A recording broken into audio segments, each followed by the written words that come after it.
जय श्री श्याम भक्तों, कैसे हैं आप सब भक्तों। आज है श्रावण मास के कृष्ण पक्ष की एकादशी तिथि। एकादशी तिथि को वैसे तो व्रत कहा गया है, अगर व्रत करने से हमारे पापों का नाश होता है। अगर नहीं कर सकते हैं तो कोई बात नहीं, जो आंवला होता है, आंवला को पानी में डाल करके स्नान करके आप इस कथा को भी स्मरण कर सकते हैं। कथा सुनने से हमारी पापों की मुक्ति होती है, क्योंकि भगवान को पता है कि हम व्रत नहीं कर सकते और सच्चे हृदय से कथा सुननी चाहिए। तो चलिए शुरू करते हैं। विष्णु भगवान की जय, एकादशी मैया की जय। कुंती पुत्र धर्मराज युधिष्ठिर बोले कि हे भगवान, अब आप मुझे श्रावण मास के कृष्ण पक्ष की एकादशी का सविस्तार कथा सुनाइए। उस एकादशी का नाम तथा उसकी विधि क्या है, उसमें कौन से देवता की पूजा होती है। श्री कृष्ण भगवान बोले, हे राजन, मैं एकादशी की कथा कहता हूँ, ध्यान पूर्वक सुनो। एक समय इस एकादशी की पावन कथा को भीष्म पितामह ने लोक हित के लिए नारद जी से कहा था। एक समय नारद जी ने पूछा कि पितामह, आज मेरी श्रावण माह की कृष्ण पक्ष की एकादशी की कथा सुनने की इच्छा है, अतः आप एकादशी की व्रत कथा विधि सहित सुनाइए।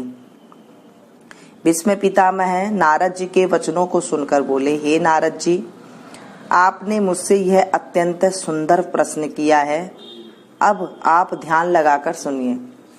श्रावण माह की कृष्ण पक्ष की एकादशी का नाम कामदा है। इस एकादशी की कथा के सुनने मात्र से वाजपेय यज्ञ का फल मिलता है। कामदा एकादशी के व्रत में शंख चक्र गदाधारी विष्णु का भगवान की पूजा की जाती है। जो मनुष्य इस एकादशी को धूप दीप नैवेद्य आदि से भगवान विष्णु की पूजा करते हैं, उन्हें गंगा स्नान के फल से भी बड़ा फल मिलता है। यही फल सूर्य चंद्र ग्रहण, केदार और कुरुक्षेत्र में स्नान करने से मिलता है। श्री विष्णु भगवान के पूजन का फल समुद्र और वन सहित पृथ्वी दान करने और सिंह राशि वालों को गोदावरी नदी में स्नान के फल से भी अधिक होता है। व्यातिपात में गंडक नदी में स्नान करने से जो फल मिलता है, वह फल भगवान की पूजा करने से मिल जाता है। भगवान की पूजा का फल श्रावण मास के कृष्ण पक्ष की एकादशी के फल के बराबर है।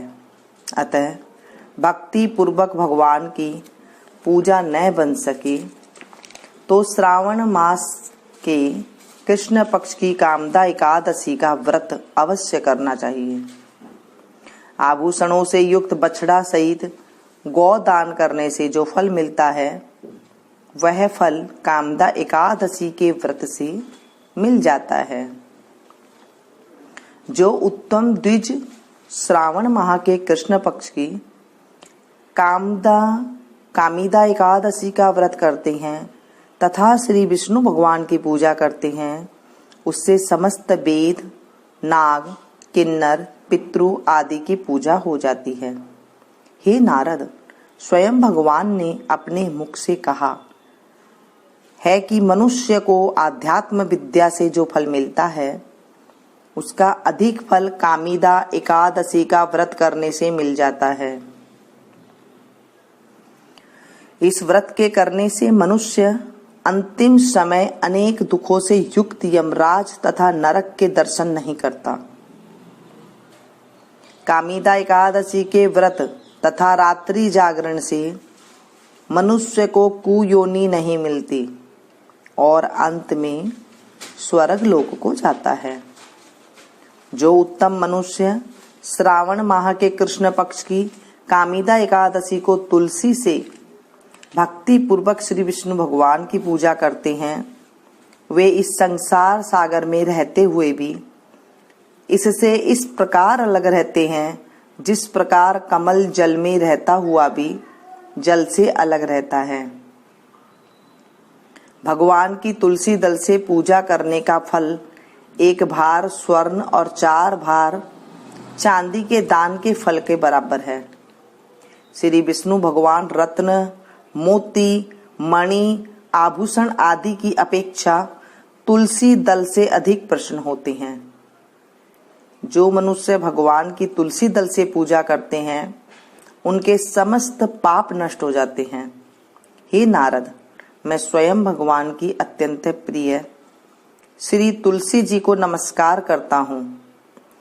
तुलसी जी के दर्शन मात्र से मनुष्य के समस्त पाप नष्ट हो जाते हैं और शरीर के स्पर्श मात्र से मनुष्य पवित्र हो जाता है।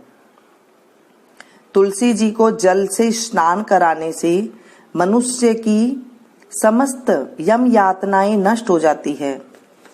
जो मनुष्य तुलसी जी को भक्ति पूर्वक भगवान के चरण कमलों में अर्पित करता है उसे मुक्ति मिलती है। जो मनुष्य एकादशी के दिन भगवान के सामने दीप जलाते हैं उनके पितृ स्वर्ग लोक से सुधा का पान करते हैं। जो मनुष्य भगवान के सामने घी या तिल का तेल का दीपक जलाते हैं उनको सूर्य लोक में भी सहस्त्रों दीपकों का प्रकाश मिलता है। इस व्रत के करने से ब्रह्म हत्या, ब्राह्मण हत्या आदि सभी के पाप नष्ट हो जाते हैं और इस लोक में सुख भोग कर अंत में विष्णु लोक को जाते हैं। इस कामिदा एकादशी के महात्म के श्रवण व पठन से मनुष्य स्वर्ग लोक को जाता है। बोलिए विष्णु भगवान की जय, एकादशी मैया की जय। इसके बाद हमें कमल नेत्र का स्तोत्र का पाठ करना चाहिए। एकादशी के दिन श्री कमल नेतर कटि पीतांबर अधर मुरली गिरधरम मुकुट कुंडल करल कुटिया सामरे राधेवरम